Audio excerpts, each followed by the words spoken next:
early spring, the last time my grandfather took me fishing.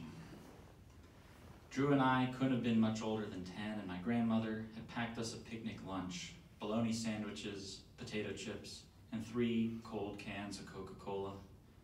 Before we left the house, she made us promise to wear our life jackets, but when we got out onto the lake, my grandfather took his off, and when Drew and I pulled ours over our head and tossed them in the corner of the boat, he didn't say anything.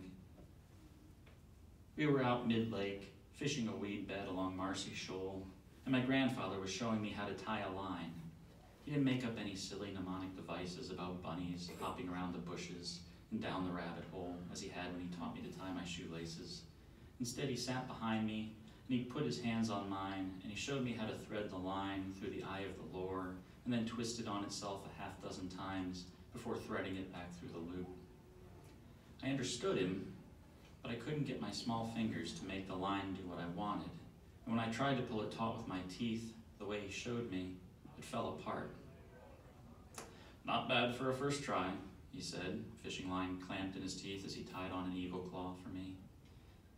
Drew already had a couple hits by the time I got my line wet, but on the first cast, the fish that struck my lure hit so hard that it nearly pulled me into the water. He grabbed the bait only yards from the boat and started down lake, buzzing line out from my reel. "Holy cow," my grandfather said, jumping up and nearly spilling us. "Play her nice and easy, Davy," he said, shuffling over and grabbing the net.